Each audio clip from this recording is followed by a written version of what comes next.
Mr. Waters on set, please. I knew that was coming when I saw that. Anyway, I'd like to introduce my godson, Jörg Rochlitzer. He's a whiz with Victorian and early 20th century photography. He'll tell you about his trip to Paramount. They had the cameras, but they didn't know how to run them. Anyway, so I'll give you Jörg. Thank you so much. Well, thank you very much for the first thing, for the opportunity to be here. So as you said, my name is Jörg Rochlitzer. So I live here in the United States now for over 12 years. So actually, since about 2007, thanks to my wonderful godfather Brunette. And he's a citizen of the United States. Yes, and as a U.S. citizen, you know. So I'm really proud of that. So since 2020, I'm a proud U.S. citizen. So you know, so now you guys are stuck with me. Can't live with me anymore. And one of my biggest passion actually, since I was a little kid, is motion pictures and movies. So my story's begun. I don't know what kind of toys and what kind of things you're getting from your parents or grandparents, but in my world, it was a motion picture projector. An old, not this one, but a smaller 16mm movie projector, and a couple cartoons. And so it didn't work, but my dad in that time said I should figure out how it works, and it did. So it took me a little bit of time, and then I went to school programs and showed little movies with cameras and projectors, and out of this it became a pretty big passion of film. After a while, my dad and also my great-grandfather at that time, I saw he really is good at it, you know. So I think he should get the good stuff. My great-grandfather was an eminent collector of very old vintage films, and what he did in the 1920s and 30s. I don't want to talk about the 1940s in Paris because it starts another history chapter we don't want to talk about, you know, actually in the Germans in Paris. He went to garage sales at Pathé Movie Picture Company, and they would sell you old film copies from 1905, from 1909, from 1890s, from Edison, from Lumiere, from Pathé, from British Pathé, from all of these old companies. They just keep selling you them for 10 cents on the dollar. And he bought them. And he brought them home. And since we were lucky in World War II, the house was not bombed away, it was all still there. And I was able to, not all of these films, but most of these films were handed down to me from that. And I added more things actually to it, okay, to these films. Now I probably own about, this is the kind of the cream of my collections here. Probably I can fill this museum with projectors and films and anything with that, you know. So pretty much. So that's kind of the little bit short cut of these projectors and films. What I also did as a student, I always enjoyed to give movie shows, because when you have one of the oldest film collections in the country, in Germany in that time, there must be an interest if people want to see that. So what we did film shows with that old projector like this one and a couple other ones, and the German TV channel, the first and the second, they made even a TV program with me called the Cinema Man or the Kinoman, no? And we even got a TV award for that actually in Germany in 1999, 2000. So we got a nice TV award for my collections and stuff like this. Now when I came to the United States, I continued my interest and hobby, and so my other hobbies, of course, is Edison phonographs, what that collects, and I also collect this, and let's merge phonographs with motion pictures, because Edison did both of them, so we kind of help each other fixing these things and repairing these things, you know. For example, yesterday I just talked with Brunette about the opportunity to improve one of my oldest cameras, so it's better functioning, you know. So we're making parts and exchanging knowledge, because what you need with these old things, you need people you can ask questions, or at least they can help you to keep them running, you know. So because when they break or something like this, you have to make all the parts for it. There's literally, you cannot call Sears and Roebuck and order a new piece, you know. So actually, I don't think Sears, it doesn't even exist anymore. Online maybe. Amazon is probably out too, I think. They are out, you know. So actually, So I think that they even changed the name of the tower. So that's usually never good, you know. Anyway, so this is kind of a very short thing. And so my grandfather collected these. My dad preserved them. I got really interested in it. So then I thought, you know, after a while, you know, watching these old movies is cool. But what about if you make movies? If you just use these old cameras and make actually movies with that, okay? So, and that started me. So I started. What I added to the collection is I added the technology of how to make movies. So what I learned is how to get material, how to shoot a movie, how to process the film, scan it, and show it. Okay, so that's so I can not just show you movies on that. I can show my own made movies on an old projector to an audience, and this is fun.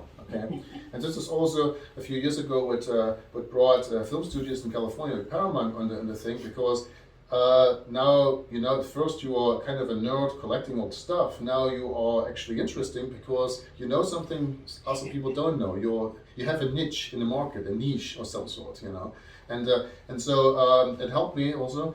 You know, so when you get involved in California with some movie projects and stuff, and explaining to studios how to operate old movie cameras, that kind of makes you a little famous out there, and you get connections and people, and that helps right now also then with film projects, because what all that stuff does to me actually, it brought us a big film project we're doing right now with the name Reveille, you know, so a World War II movie we just finished with a Hollywood crew in Missouri in March.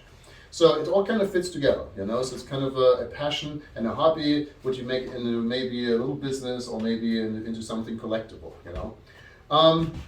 So to go a little bit, and I will bring that stuff over here. So I will just grab something and come over, you know. So what I'm going to do is I'm going to make it as immersive as I can. First thing is I'm going to explain a couple cameras. And I'll also let you crank it a little bit and see how it feels, you know, so you have the feeling for it and how it works. Then my next plan is I'm going to show you a part of a very old movie. This is one of the unique experiences you probably will never get again, because usually these movies are in archives and they're not getting shown with an old projector, you know, so it gives you an immersive feeling how people would watch movies. You will be surprised how dark that thing actually is, you know, But in 1912, when they opened the first movie theater in Wellsburg, this was a sensation. This is like your smartphone now, or your 3D movie or something like this. This was amazing, you know. You could see things on a screen you didn't see for years, or you didn't know how the Eiffel Tower looks like, or how the whole home world looks like, you know. But now with movies, now they can show you movies from Ostfriesland. They can show you a movie from about the corner from the Netherlands or Brussels or Bavaria or other areas, the old home, you know. They can bring that to you again, you know. And that's the fascinating thing actually with film. So as I mentioned, film invented about 1893 by Thomas Edison, and the film material from Kodak, you know. I'm sure you still know the Kodak moment, you know. So actually. George Eastman, perfected in 1895 by the Lumières in Paris. While Edison invented the kinetoscope, it was the box. The Lumières invented the process of projecting film onto the screen. Okay, so the Lumières did it in 1895. So you can imagine this projector is 1912. So this makes it 19 years. So actually 19 years actually from the invention of it to that. So this is actually 15, 20 years later after the invention of projecting a film to a screen so multiple people can watch it. But it was a huge sensation. There was also another issue at that time. When the Lumières did their first show in Paris, people were absolutely mortified about films. They thought this is completely real. So if I show you a lion and the thing is jumping at you, you would run away. You shock and go away. There's a train coming at you. You're running out of the theater. There's a guy in the big train robbery who's standing in front of you with pistols and going at you and starting to shoot at you. And in Texas, they're jumping out under the tables and shooting back. and demolishing the movie theater and having a couple of holes in their screen. And it's actually a Wild West mentality, you know, of the time period. So, and in Europe, the problem, the first movie material was very burnable. Not just one. So what happens actually in Europe, they made laws where you could not use nitrocellulose explosive film. That means all the film used had to be non-flammable film. So all what happens, it will melt and burn a little bit away. I'm sure you know that from the 60mm when the film, or an 8mm when something got stuck and it burned away, you know. In the United States, it was a little different. And in the United States, they used nitrocellulose film because it was cheaper. This is the reason when you see an old movie theater, why the projector room is built like a vault. Because if this thing goes up, this is like a nitrocellulose is nitroglycerin, solidified nitroglycerin. So your ancestors survived movie theater showings because you would be in a movie theater, and if there was a spark and the film in flames, they would shut down the projector room to save everybody out from burning to a crisp or exploding. So, and also the difference between Europe and America is with that, in the US, with the film material, that's your movie theater. And starting with also Edison and other ones, what they would do, they would rent the film to you. When it's done, you send it back, and they destroy it and make use the celluloid to make new movies out of it. Do you see a problem there? Uh-huh. So many wonderful movies lost. Uh-huh. Yeah. Most of them probably. Not even 10% of the movies made between the genesis of movies to the silent film era survived. There's only about 5 or 10% of the whole thing left. Even Charlie Chaplin movies and Buster Keaton movies, out of Buster Keaton's movies, out of his several hundred films, only like a third made it to the present day. So he made way much more movies. Can you imagine all the movies we lost in that time? All the fun, you know, all the little 8mm you could have watched of the Keystone Cops, but they got just destroyed, you know, in that time. So in Europe, that was a little different. In Europe, you would buy your movie. That means what you would do, okay, it's mine, and you put it in the vault. And remember, that was a non-explosive film. So let's see, 100 years later, we're opening up that old movie theater. What do you find? Rolls of film. Rolls and rolls of film. A 35mm film Wow. from the old days. And many times, if the basement didn't get wet or something like this, or the attic didn't get too hot, pristine quality projects in movies. Like what this one is. This is this is at the Opry House from Disney. The second film after Steamboat Bill, original copy, German copy of it. So actually, or you find 35. very old 35mm films. The year, about 35. This is 1920s. So 20. This is sound film. So actually, and you can roll it up a little bit if you like, you know. So, and you have this material. So many films, because of that, survived it. Okay, so anything what kind of made it from Hollywood to Europe, there was a survival change of 75%. They are still a copy, either on 8, 16, or 35mm. So and then when silent movies became interested again, there was a re-import where a lot of big movie companies would buy the old stock from Europe to get it re-imported to the United States, so they have copies of it. And this is what we have now, an old stock from the silent film era. So pretty much, so that's the big difference. It also helped me when I was a kid. When I was a kid, because I lived in East Germany before the Berlin Wall came down. I'm sure you heard about the event, Fall of the Berlin Wall. I did see it. And we saw it, you know. And after, I got the collection from my grandfather and my dad, and I thought I would like to have more film. And there was a guy I know, and he said, well, you know, in the small town of Lugau, they're demolishing a theater. There's the whole basement full of film. You want some? So, sure. This is when you don't make your mom happy. You don't. Did you have room for it? No. But I had, as a student at that time, I had a little Ford Escort, you know, these things of Unreal. It's like a tea kettle on wheels, you know. So actually, and it was so full. I just about broke my springs in that thing. So I came home with like 200 or 300 copies of old films, old silent films. And I had Charlie Chaplin, Buster Keaton. I had the Little Stooges, the Stooges. I had many of these films. I had a Georges Méliès film, Fly to the Moon. You know the guy with the moon, what's really famous now? In color, hand colored and tinted, from 1902. Stuff, because this theater that they demolished was one of the oldest theaters in my area. That was built in 1895, so they were there when it started with the film. And they had all these copies in the basement. Did you take them all? Oh yeah. Of course. Yes. So, Where do you have them now?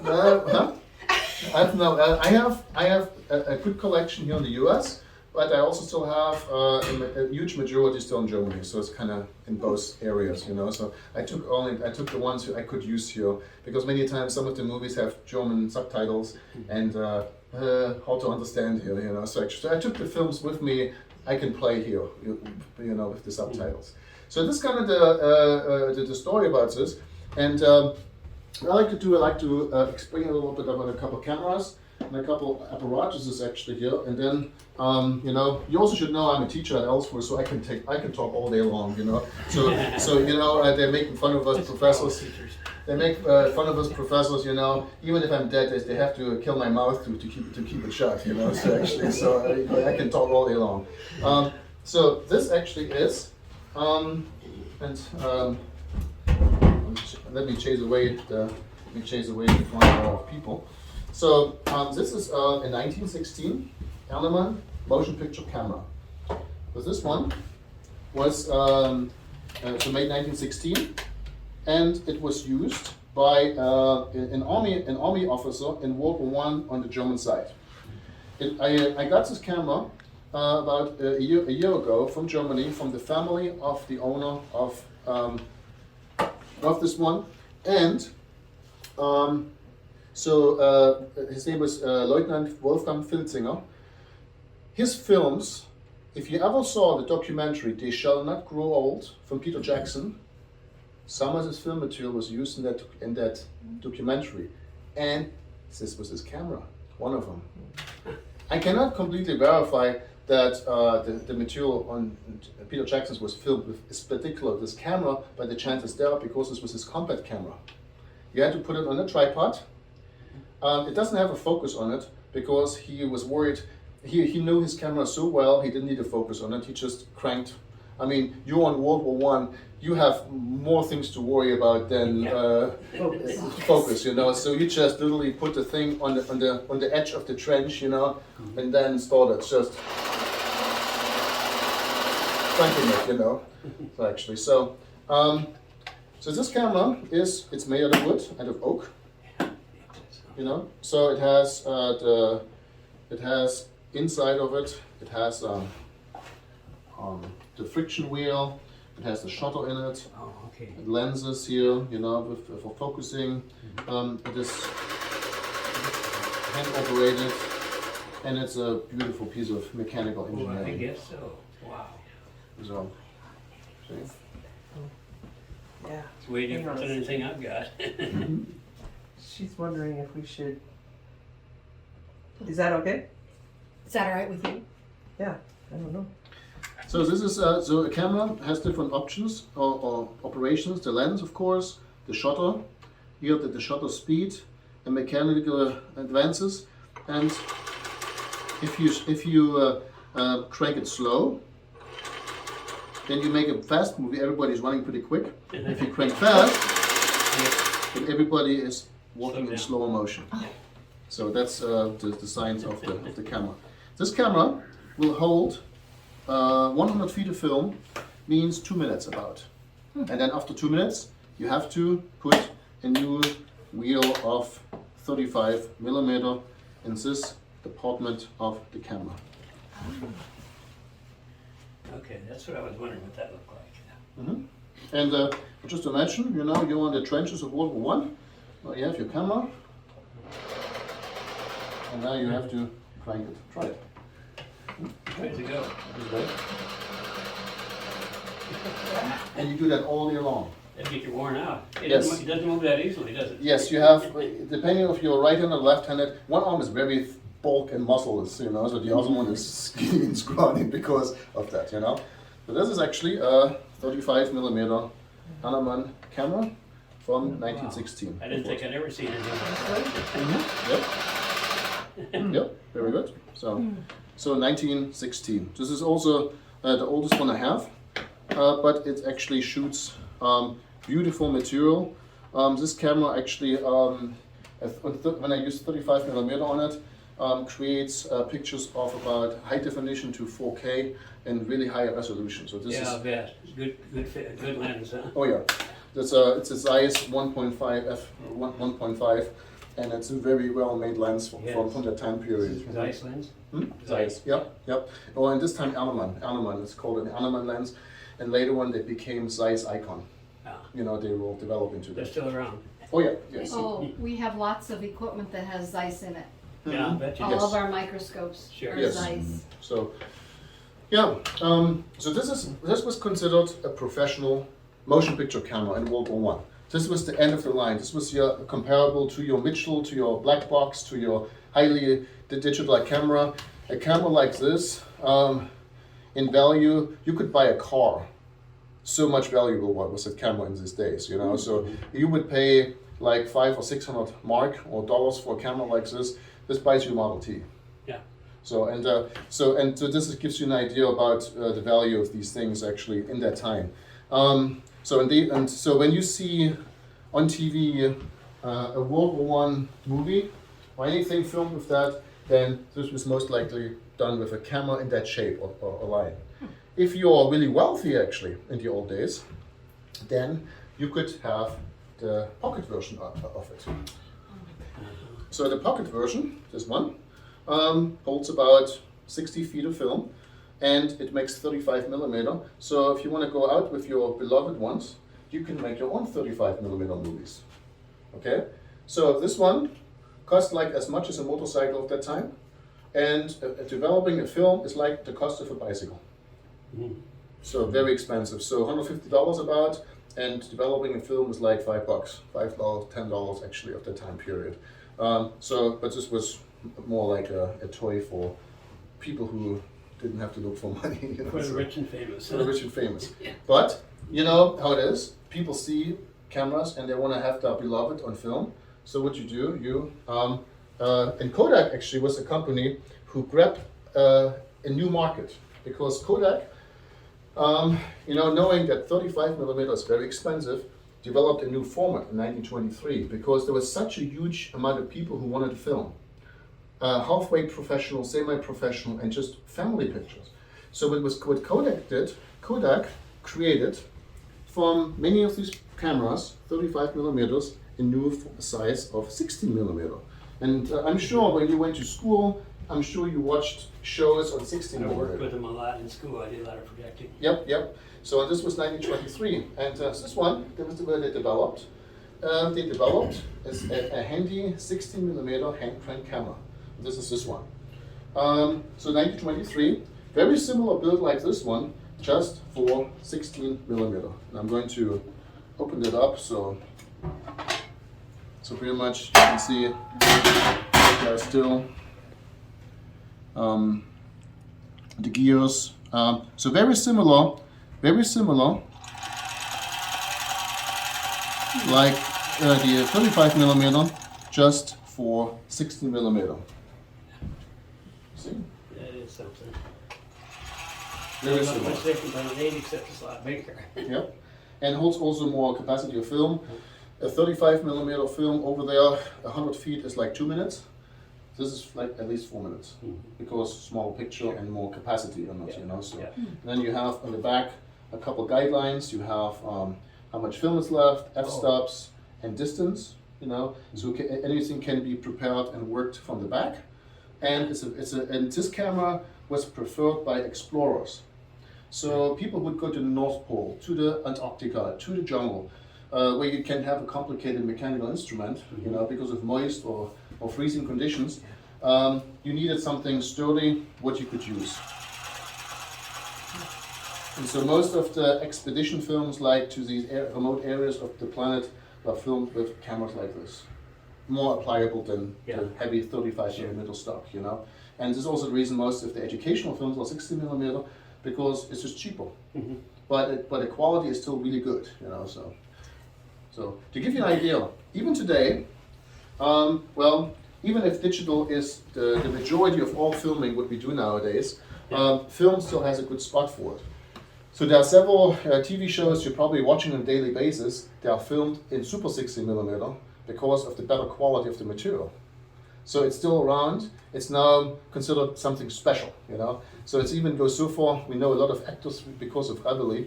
They're saying, "Oh my God, I was filmed on film, on real film. This is special. Oh my goodness, you know, this is so rare."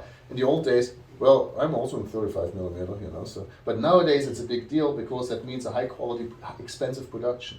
Top Gun Maverick was filmed in film. Yes, absolutely. Yes. All of it. Yeah, absolutely. So, yeah. So, see that in the big, I didn't see it on IMAX, but it's spectacular in regular theater. Yeah. And I know some other ones like some Quentin Tarantino movies like The Hateful Eight or stuff. This was filmed on Panavision 70mm. Oh yeah. And on cameras done by what it did Ben-Hur in the 1950s and 60s. Yeah, So- Panaflex. Gorgeous, wonderful quality, you know.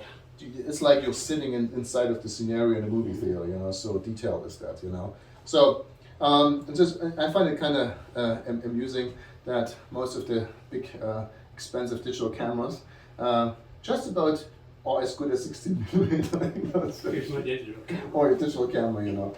So this is actually more the pocket version. Of course, even 60mm was something relatively for more wealthy people, because also Kodak made you buy a camera, a projector on films for like $500-600, which was a lot of money in that time in the 1920s. You know, you can buy a car for that.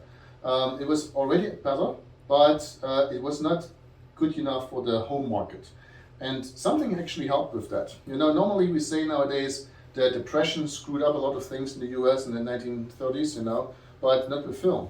Because people still wanted to film actually something, so they cut 60mm down again. So we went from 35 to 16 to 8, you know, so. And with 8mm, you can have a lot of interesting cameras. So this is a preference of mine because I also use these cameras. So I have, what I like is a Palette Bolex camera from like 1944. So this is kind of a, 3 lenses. yep, with a turret on it. See, and a camera from, and this one is 1944. I know it because of the serial numbers, because the Swiss and the Germans, they have accounts of everything. They have serial numbers and you can look it up when stuff is made, you know, so. Got an 8mm turret, but I only have the single lens on it. I had 2 others, but they weren't satisfactory, so I sent them back. Yep, yep. Well, and these cameras, they are string wound, you know, so you're cranking up.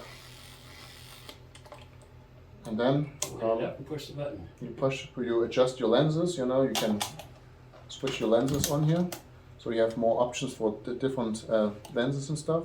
And then you push your button here. And you can film in also different speeds, you know, so with that. So this became the pastime hobby for people filming their families. It is now expected. People own, still today, they own so much 8mm film, you can wrap the planet in it. Yeah.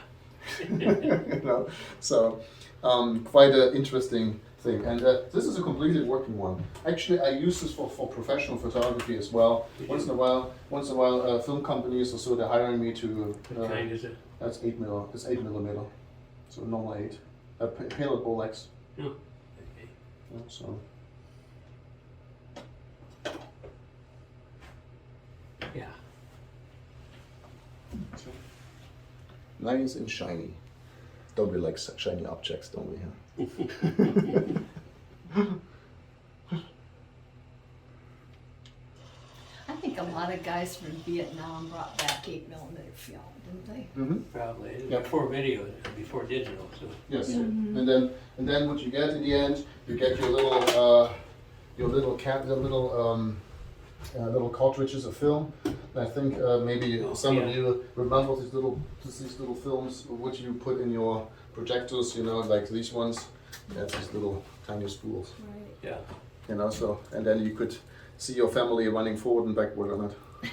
I know the sprockets are running out. And if you didn't reverse quick enough, you'd have a hole in the film. That's right, and then you put some s'mores in it, and then actually then you could watch your beloved and people actually with that, you know. So, so this is a professional little film from the silent film era, Abbott and Costello, you know, if you remember these, you know. So, and the interesting thing is, this little film is about 7 minutes. Yeah. This is 7 minutes on 35 millimeter. Quite a difference. See the savings? You know, so of course the quality is a little better with this than this, you know, but still to give you the comparison about this, you know. So on 16 millimeter, the 7 minutes is about like this size. You know? Mm-hmm. So. Okay, thank you. Mm-hmm. So you have to, oh yeah, Mickey Mouse, you know. So an interesting thing, what is applicable for, you know, the household where you're in, and for home entertainment. And this was the entertainment pretty much from pretty much the early on days to at least, I mean, the 70s, 80s, right? I mean, 60 millimeter, even longer until VHS come up, you know, and then other systems actually at that time. Camcorders and stuff like this, you know. So a couple also things, and I remember you were talking about war, okay? So in World War I and World War II, film became really the thing, you know. So newsreels. So you had in World War II, you had combat units, or specific camera units who would go out and film like Normandy or Okinawa or the siege of somewhere in Germany and stuff like this. Midway, and that brought another breed of people on the picture. They had a Hollywood director who was on there. I don't Exactly. remember his name. And He got wounded a little bit, but he yeah, very famous. and what they would use is professional cameras like this, because this is actually one from World War II. Amazing. And this is called a Cinecodex Special with different lenses, magazines for professional documentary. And normally they would go 35 millimeter because of the quality, but in battle situations they would do 60 millimeter because it makes a big difference if you drag around. Yeah. I mean, I'm dragging around that spool, a couple of them, Yeah. or I get my own private with a backpack or wheelbarrow and carrying a couple of these things, you know, so actually with that. Now, why couldn't we do that on 8 millimeter? Well, the problem is with 8 millimeter, the quality is so low and the pixel would be so big, because what they would do to make it showable in a movie theater, they take the 60 millimeter quality and enlarge to 35 millimeter. You already get very grainy material, so if you ever see documentaries of World War II and you're wondering, this is pretty grainy. This is because it was copied from 16 to 35, and then it was digitized from the 35 millimeter to show it to you on TV. Because originally when these films were made, they were crystal clear, highly quality, not these vague, low quality, what you see sometimes in History Channel or YouTube or other things. The original films were really high quality. I mean, extremely high quality. You know, so actually, if that just a little bit higher than even digital now. You know, so these I have two cameras who are actually really verified battle cameras. So one you can see in a lot of film is the Bell and Howell. You know, so the 1930s, 20s, and 30s Bell and Howell. The other one is the it's a Cinecodex Special. You know, and just imagine running around the battlefield all day long with that thing. But so I'd be like, lug that along. so and then you have to jump out and film and everything, and everybody's shooting at you. You know. See how heavy that is? Mhm. You ready? Oh, Yeah. Does this do they go I together? changed arms a lot. Yeah. Yeah. So Your this- eyes go to the right place then. Wonder how Exactly. they- So pretty they much strapped them on this is or probably I suppose maybe. Is this one? So you have to match this lens then with this viewfinder. Yes. And this one is this one, and this one is this one, and this one is this one. I've got an 8mm camera. Mhm. I wasn't happy with it. The lenses didn't match me, so I sent it back. So. Yeah, yeah, yeah. I think it's heavy in it. Yeah, yeah. feel this one. I don't know if that's heavier, but And this is the other one. Oh, yeah. yeah, that's They're heavier. both heavy. Yeah. Mm-hmm. So, Actually, I've got a number of cameras. I had some given to me a while back once, and I don't even know what the hell I have. It's nothing fancy really, but do you know the history behind the particular camera as far Yes. as who they had, who had them and all that? Oh yeah, yes I do. So, okay. So this camera, the Cinematic Special, this one was used by a lieutenant who was in Normandy. This one, Lieutenant Stack, actually. You can Google him. He was a war hero. He was awarded because he was one of the first landing crews in Normandy. And this one, I found out, was in Okinawa. really. So, and it was, this one actually was interesting. How I found out about it, because serial numbers and archives, because military stuff, they always are very detailed about this. And here, his name was just written on the suitcase. You know, so actually. So I assume it could been most likely be one of these things. So, and next year, I'm going to be involved in a documentary. We're going to do a reality show about cinematographers in Okinawa. And we're going to use these original cameras to make real footage then of and reenacting that for History Channel. Okay. So these are the war cameras I have with that. So now, if you want to go really into the really professional cinematography, then you have to go into a whole new ball game of camera, and that is Yeah. that thing. You don't have to pass that on. So. A lot of glass in there, I'll bet, huh? So this is actually, in 1929, Debris Parvo L. This is one of the most iconic cameras of the time period, and a lot of film companies all over the world made films with these things. This camera was copied all over the place, and this particular camera was used by the UFA Film Company in the 1930s. It's German. It has all the directions in German on it, and I looked up the serial numbers. It was used by several bigger productions in the 1930s and 40s in Germany. Sometimes the light's just right, I can read that. Mhm. Yeah, boy. Amazing. Do you want to try this to crank? You know, I see movies where they're making movies. Oh, yeah. They're cranking. Mm-hmm. Oh. Haven't seen the movie 1917? Mm-hmm. Yep. So, I thought it was pretty well made. oh yeah, it was very good made. Actually, so we can have a camera stand out here. Right?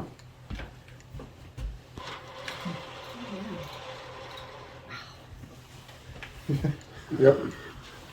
So, and this one is also a little heavier. Yeah. Yeah. So if you want to try it, you have an Bet I idea. can't, Right? bet, Careful. yeah, bet I can't lift it with my left arm. I can't. Yep. So that's a little heavier camera with that. I don't have much you wanna strength. try it here. Anyway. That is From the floor, Yeah. yeah, that's So. good. Yeah. How much does it weigh, do you know? close to I think 10 or 15, like 20, 30 pounds. Yeah. So, and this, of course, you could not hold in your hand. So this was installed with a very, very heavy-duty tripod. Yeah. Okay, so because you cannot move with that thing. If this thing moves, you have bad pictures. Mhm. This came also originally with a motor, so you can attach a motor for it and do sound films. This version, what I have now, is hand crank, so this is the sound film version out of it.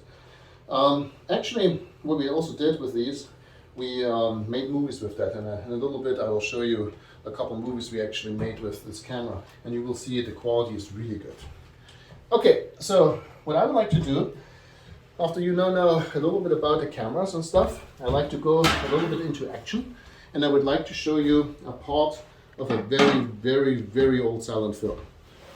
So this film, it's the oldest one I have, and this was acquired by my great-grandfather in France in the 20s or 30s, maybe 40s, who knows? So actually in time, and how do I know it is an Edison film?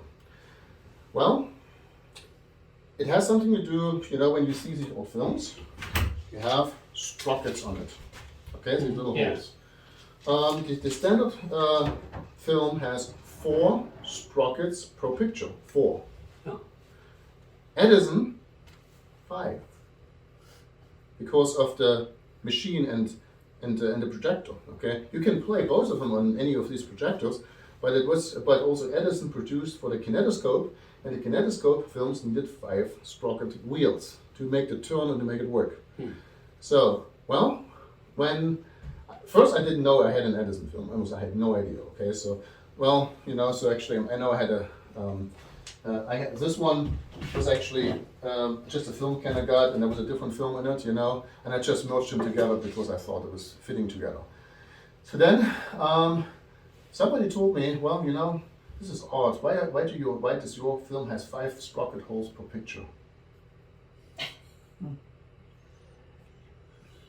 Yes, it is an Edison. Very, very rare. Older than Lumiere too. So now we're in 1890s. That's good. Bingo. You know that? Inglourious Basterds? It's a bingo. Actually. So and on top of it, the whole thing is playable. Okay, so it's little. You can turn it. I can turn it on and play it with that. Now, only thing I must tell you today, I will show you a little bit of it, of that film. So we try to make it as dark as possible, but the projector is relatively dim, so actually, so see it as a relic what works, and you have to imagine the quality what you see is nothing what you expect today, because today is all bright and light and stuff. Just imagine, you never in your whole life ever saw a movie. And now you see creatures running over a screen. Even if it's dark and very flickery, but it is amazing. It's so astonishing you can't even imagine it. You will tell everybody, and then you drag them to the next movie theater because it's so amazing, And I want to give you a little bit of that magic a little bit today with this film. So I'm going to show you a couple minutes of this one, So actually, and then I'm going to show you the digitized version of it as well, so you can see what you can actually make out of it, So because the interesting thing, this big projector in quality is not as much as a 8mm projector, because the lenses it's a very old machine, So actually, so they had to use 35mm to get good quality, but today, if you scan 35mm, wow, it's mesmerizing quality, with that. So what I'm going to show a film. So I'm going to cheat a little bit today with that. So so I had to fire the piano player. Not you. No. So he ate too much. No. So and actually but it also is a little bit has a little bit of better feeling to it. So I think usually it takes me longer to figure that thing out than my old projector.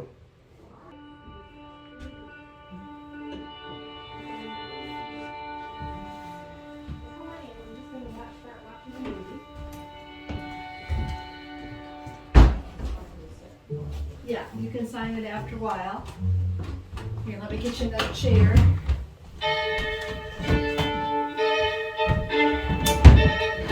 think you can see.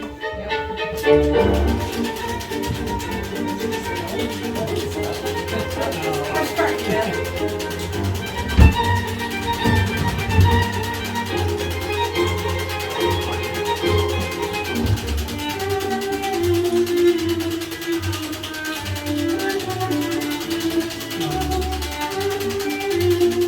Very old lion. That's the early version of Siegfried and Roy in Las Vegas. Okay, question. How should we call a lion?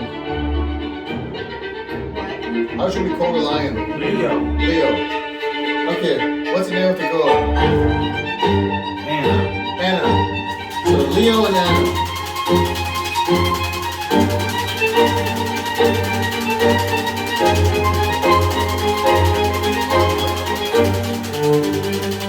She wins.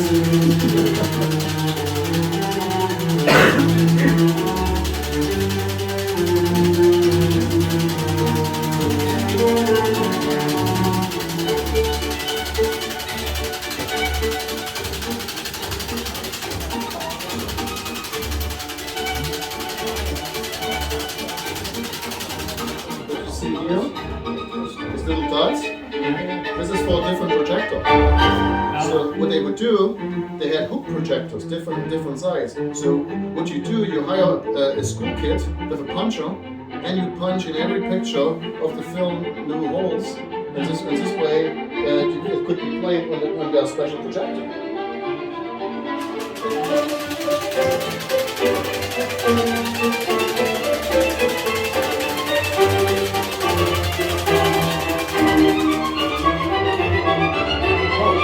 Does anybody want to drink? You what? Anybody want to drink? Try it? Crank. Great. Good. Sir? Sure. Oh, no, that's fine. You're doing that. Wow, yeah, that's a lot. That was for you.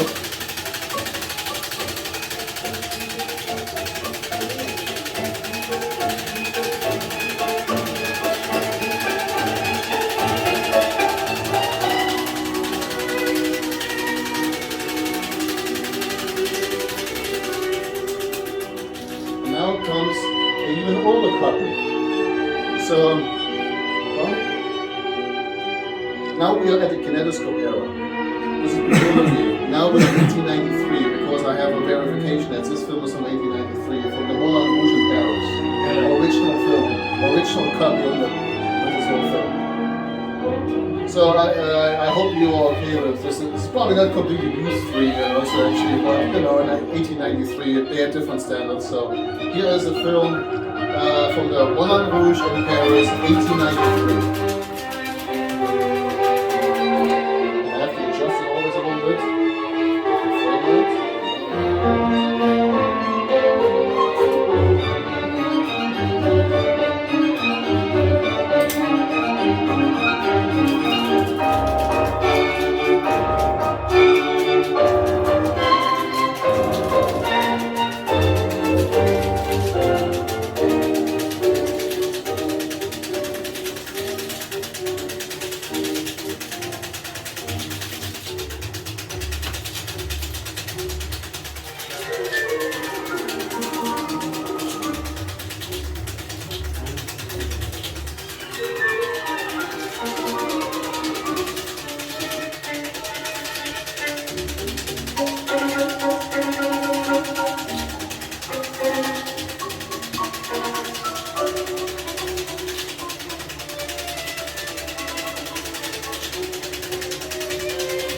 Imagine people sitting the first time in Gulfport in 1912 at a Crystal movie theater and watching the disaster of the Titanic.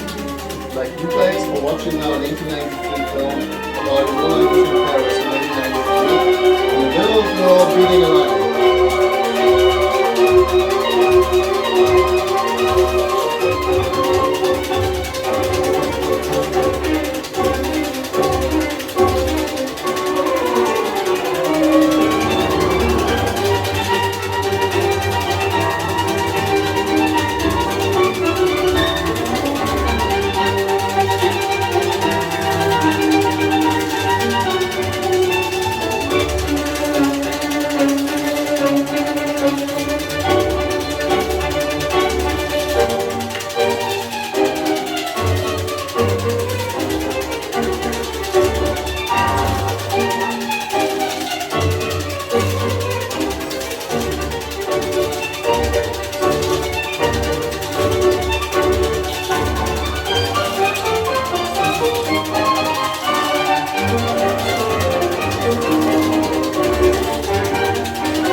film you ever see in your life.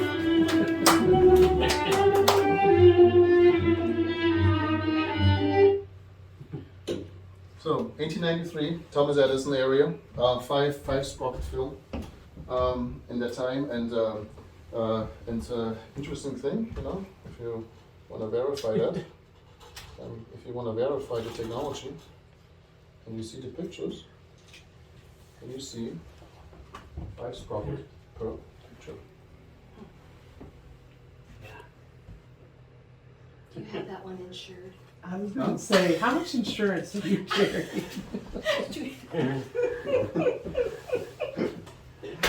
No, I think it's dumbest. Yeah. So, yeah. So yeah, the oldest films probably you ever will see, you know, and with an original projector, and so in a way, how you saw a movie right now was exactly how the first people 1912 in the Crystal Theater here in Augsburg saw the first film about the Titanic. So actually, so as an immersive experience with that, you know, there's always a wonderful thing to recreate these things and give that experience away, so people can see how your grandparents, great-grandparents, first time ever experienced movies, you know, and that's the amazing thing actually with these old cameras and projectors. Now, as I mentioned, it is of course a lot of fun, so actually to not just watch these old movies, it's also more fun actually to make these old movies. And this is the fun part of it. Just imagine, I mean, you go out and you are actually using one of this camera, you know, and a tripod, you threaten the film and you find a couple of actors, you train them, you know, exercise with them, and then you create a slapstick movie or a little magic or something like this, you know.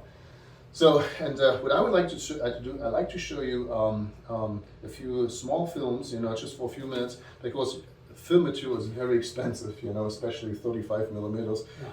For 100 feet of film, it costs you $80, and this is 2 minutes, and 2 days of processing, and another day of scanning. So you are busy for a small film, busy for close to a week to get this done so you can watch it on a projector like this.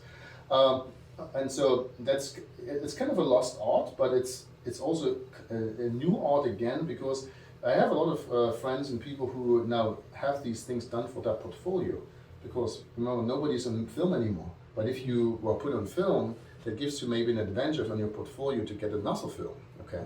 So what I like to show is I like to show a few digitized films, so you get an idea of the potential out of that. You know. So with this one, I'm going to flipping from this one to a screen here over there, so to show you a few films.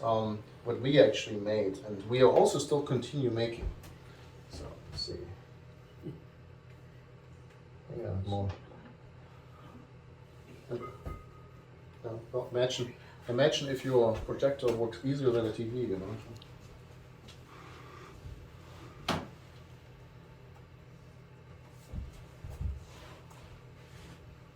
Okay. So the first little film is our friend Bernd, who you know Bernd's Pond, and this was done with this camera, the 1916 one. Okay, so this is the first one. We added a little bit of music to it, appropriate hopefully to the thing. So that's kind of the experimental film what we made, and we called it Nipple Magic. You know, as you know, Bredet is really a wonderful collector with phonographs and gramophones and stuff like this. So we thought, you know, let's merge these both parts together, you know. So with this nipple machine, I'm really jealous you get a nipple phonograph, you know, so actually, so. But let's connect the old films again. Let's connect Edison with film again, you know, film and Edison and all this stuff again.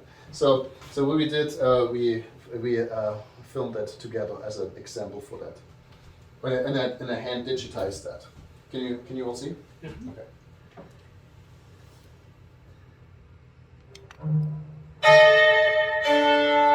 I may like that too.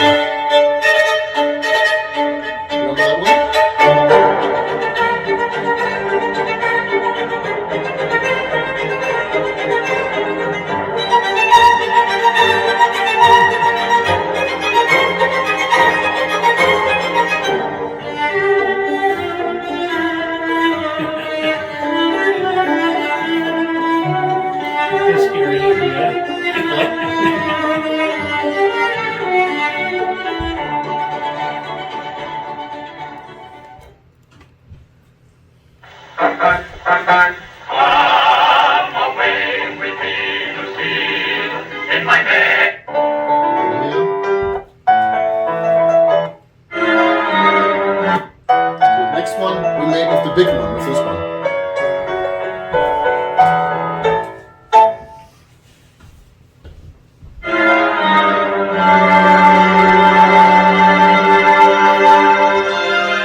that's the interesting thing with that is to play music or film, make your own, so actually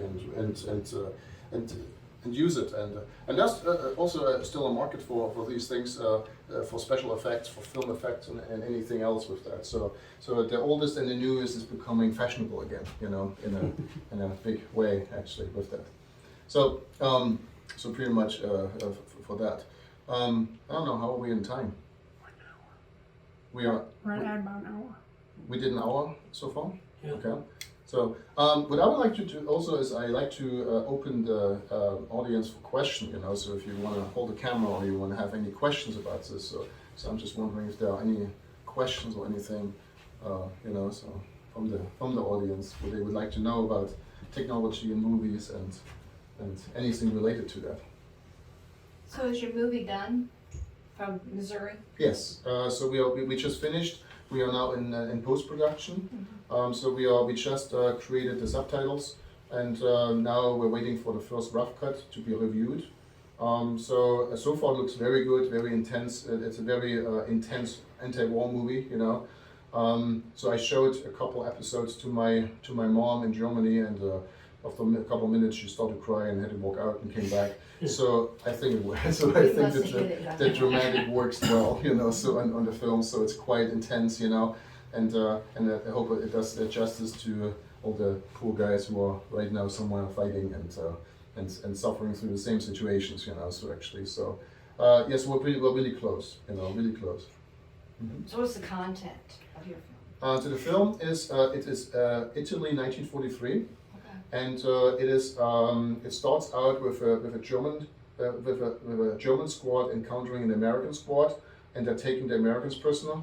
The second one is vice versa. There are two squads again in northern Italy. They are shooting at each other, and then what they have to do, they are kind of locked in a cave, doing an artillery barrage, and they have to deal with each other. They're wounded, they're hurt, they're in pain, they're dying, they're doing other things. And you can feel the tension actually in the room between people who don't have the same language, they have different cultures, they don't understand each other, they have misunderstandings, and they don't know what to do in that situation. What do you do? Is it more merciful to take their lives and shoot them, or is it more merciful to leave them, to keep them alive? So how much of an enemy is then still there? And all these poor souls stuck in a cave and in a very dramatic situation about this. So it's a quite intense war drama, So because the audience now, they want to have realistic films and movies who are as real and as raw as possible. So and this film is pretty much showing that. So it's not essentially a very bloody film or a lot of high-grade explosions and stuff.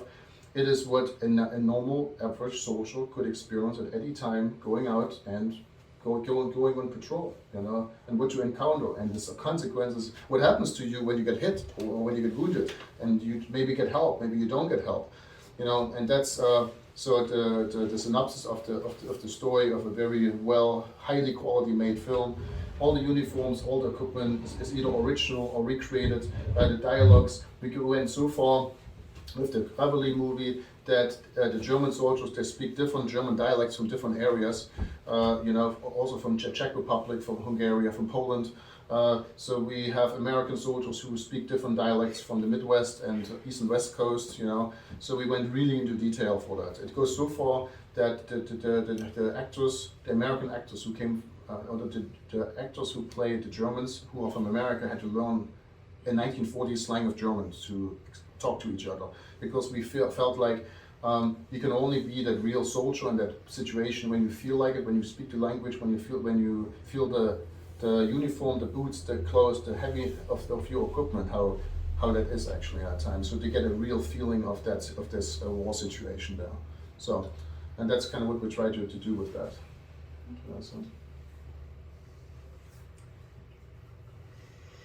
Wondering about your grandfather and what triggered his interest in filmmaking. Was there anything?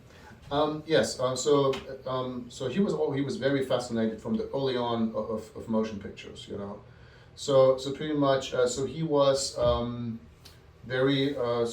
He saw the dawn of cinema as a young boy. being fascinated by a fairground theater. You know, they showed up and they would play films like what I did today, and it was wow. You know, and then he was always interested in photography, and up till World War One, he owned a stereoscopic camera, like a 3D one, where you make the stereo pictures. And his parents said, "You take it to war and you take some stereo pictures." Taking a view camera to World War One. Let's look out of the trench, right? You know. And so it stayed home. And then after World War II, he got really interested in a movie camera. So he got himself, like many people, a Kodak camera in Germany that because Kodak produced on both sides. So he bought it, and wherever they went, they made movies. We still have them. I can see grandfather on a 60mm movie in 1930, when they went to the Alps, when they went to Morocco, when they went to Beijing, when they went to America, when all over, they filmed all over the world. I have about 400 films from all over the world, filmed for my family. In Venice, in Vienna, in Berlin, in Cologne, in holidays in the Black Forest, skiing in the Italian Alps, Mexico, South America, all over the place. So we have these films actually from '6, and he filmed that, and then so he collected them. It's like a hobby, you know, so of him. And then he brought during the war in here, he brought stuff home, and he collected films. So he went to Pathé and to Great Britain, and wherever there was a sale or you could find 35mm film, he would buy it, you know, for his own collection. So then my dad took it over, and then I remember as a kid we watched silent films on a different projector. I have one in Germany. I have a stationary projector. So this is tall and really heavy with a big foot on it, you know. So it has a big stationary movie projector. It's way too heavy to bring. So, and we just watched these movies. We would drag the projector outside and put a bed sheet on and watch silent films outside. You know how cool that is? So to watch Buster Keaton and Charlie Chaplin running around on the barn door. We would project it against the barn. Okay, and then family came over and we played music with it, and we just had a blast and a good time with these movies, you know. So, and that was always fun, you know. During the summer and even you had your own movie theater, you know. So one time we made something really fun. I was a member of a Ford Model T club in Germany, and we had Ford Model T enthusiasts coming to our yard, and we made a drive-in theater out of it. So they were all sitting in the Model Ts and Model As actually, and then watching the movie. You know?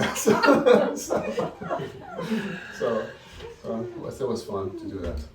So yeah, that's kind of interesting, you know. And so you know, whatever you probably give your kids in your hand, you know. So some of them, they get this toy and this toy in your hand, and I was giving a projector, you know, and so it developed into a wonderful, I think, hobby, you know. So to pursue something really fun and have fun with mechanical things, because you learn so many skills doing this. You become a watchmaker, a mechanic, you know. So a chemist, because develop a film. Like what I have here, what I showed you, is it's a very delicate process. It's 7 or 8 steps, from developing to bleaching to you know, re-exposing to developing again and fixing and drying and spooling it and editing and putting it together. That's quite a process for 5 minutes, you know, so film at the end. But in the end, it's worth it, you know, because it looks different. It's a special thing, what barely anybody can do. Isn't kind of neat when you can do something that nobody else really can do, you know. So that's a fun part. It's a fun challenge, you know. So it's like the last time when we did the Edison show with Burdett, you know. Remember we did the Edison recording. We had Pastor Zimmerman singing on a record, you know. So yeah, so actually we're still looking for him because we're hoping for Edison contract with him, you know. So we offered him 5 cents, you know, so for it. So, and I think that also harmonizes really good together, you know. So this is the pretty things, and when you also meet with other collectors, you know, and you can exchange ideas and collections and stuff like this. And this is just a wonderful part of that. It's a very social aspect as well, you know, to collect these things. So. Is there anybody in this area that is interested in this and would keep it going? So far, the people I know, I mean, here on Wellsburg, Burdett and I, Right. you know, so. I have on some social media some friends. I have somebody in Boston who's really into it. He actually arranged that I was able to get this camera, the big one. I got it from him, from a friend from Boston, and he is very with mechanics. So he restored this one to make it work perfectly, you know, adjusting. A couple of people in California, well, I guess was at the film studio I helped with. So a few years ago, what really got me really interested again was a friend of mine arranged that I helped Paramount to make fix and show them how old projectors worked, and that helped a lot, you know. So now for some reason that hobby is becoming also something else really good, you know. I'm not sure if you ever watched the movie Hugo, the little boy living in a train station, and rediscovering old social malaise with the flight to the moon, you know. So that's a really good one, and that all sparked that interest in the very old stuff again, you know. So the movie I mean is this one actually. Let's see.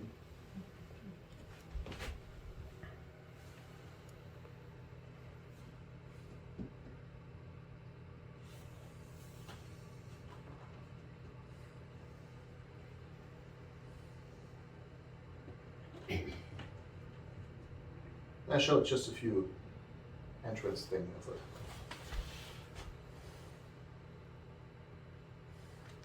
Oh my god. Oh, this is also a thing we did. We did a couple films where we connected sound and film, you know, so.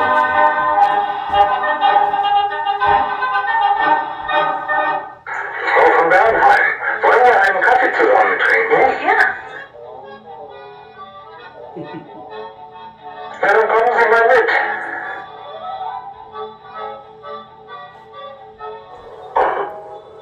Geben Sie uns bitte mal 2 Tassen Kaffee.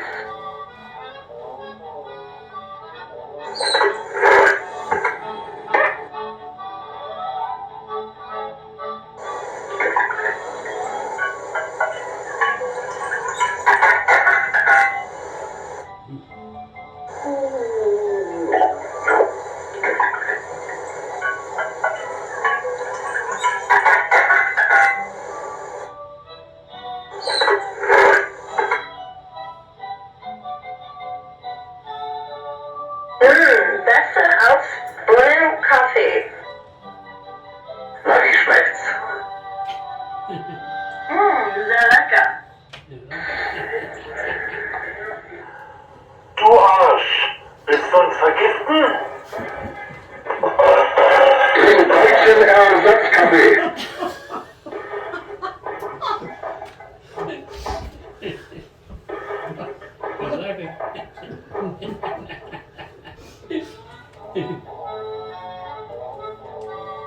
This one actually, this film was made with that camera, an 8mm.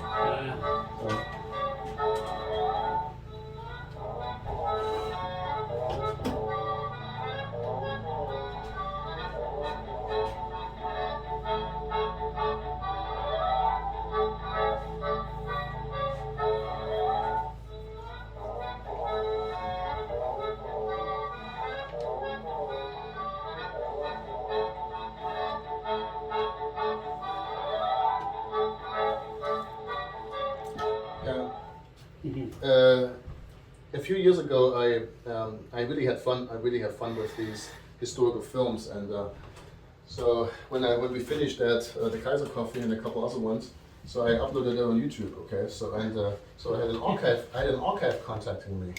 Why did you find that film material? We are looking for a week for Ilse von Bernheim, the actor in your film. We cannot find her in our archives. Where did you find that film material?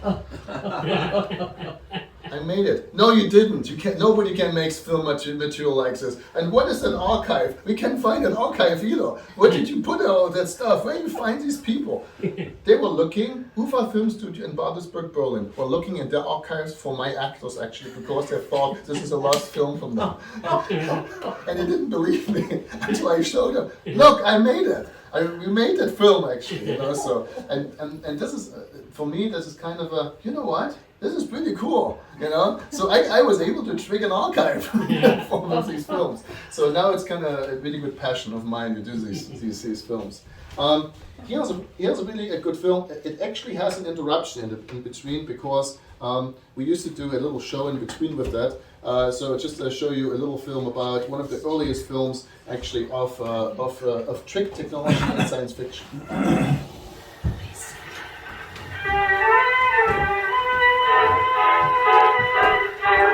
This is 1902 in color.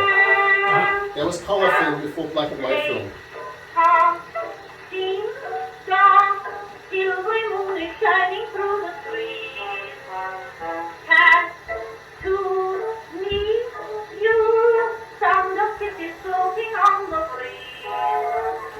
Act 1, begun, dialogue, where would you like to spoon? Mind you, with you, underneath the silvery moon. By the light of the silvery moon, I want to spoon. To my honey I'll croon love tune. Honeymoon, keep a shining in June. Your silvery beams will bring love to wings. We'll be cuddling soon by the silvery moon. Normally we would do a little show now, you know, running around in moons and chasing each other. But that's actually so. You got there.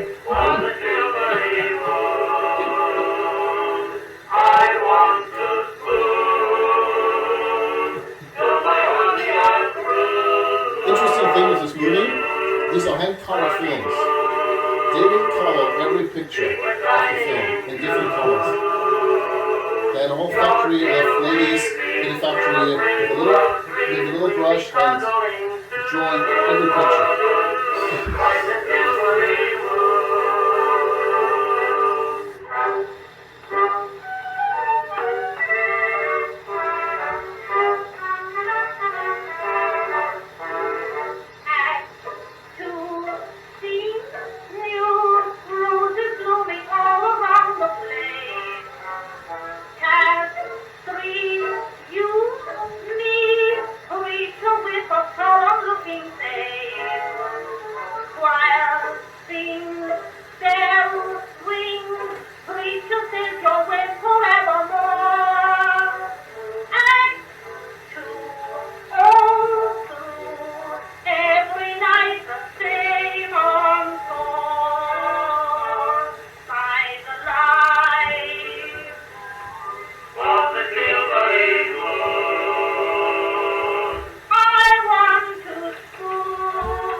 Yes. Do you have a video clip of part of Rebelling?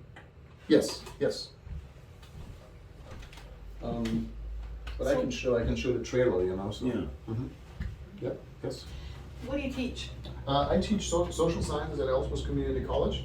Sociology, social problems, world religion, Russian history, Asian cultures. And I also do an international student exchange program where we are sending students from here to Germany for internships, and we have people from Germany coming over for internships. That's my main thing here at the college. So I'm now working for a college for like 12 years. So it's a really good place. I like it. Good colleagues. Good. Iowa Falls is a nice town, you know. So it's really a lot of fun. I like the small colleges because you have a lot of freedom. You can interact with your students, and it's just a number that you know them and you can develop them, and that you have a good feeling to help them, you know. So that's what I really like. What I also would show you, as since we talked about the film Reveille, actually I have a trailer for it, so it gives you a little bit of an idea what actually Reveille is about.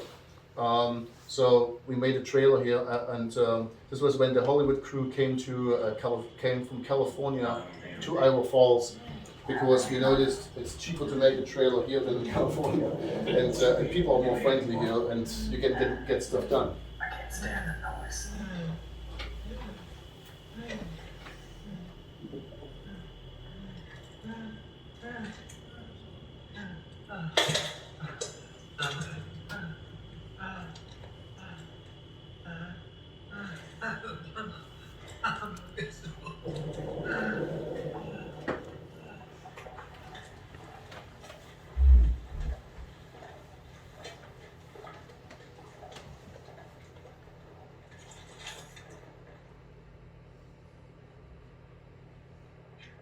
Wir müssen über diesen Hügel freie Sicht auf Mount Potono zu bekommen. Halbbruch, Handgranate fertig machen. Waffen fertig.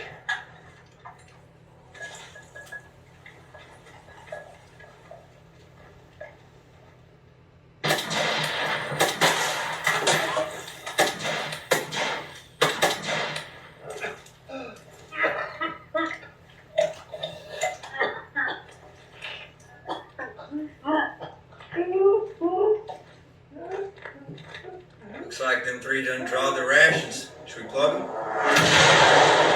Get him back to the cave. Serious? Hell yes, I'm serious.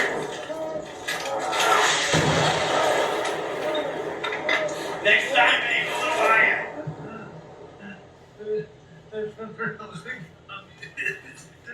Wir haben die uns tatsächlich gefunden, Herr Unterfeldwebel.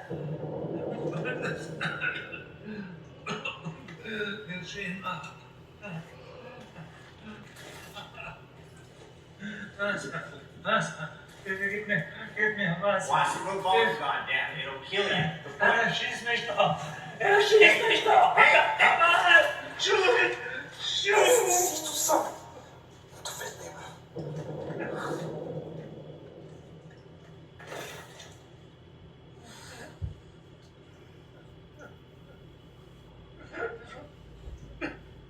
What should we do with them?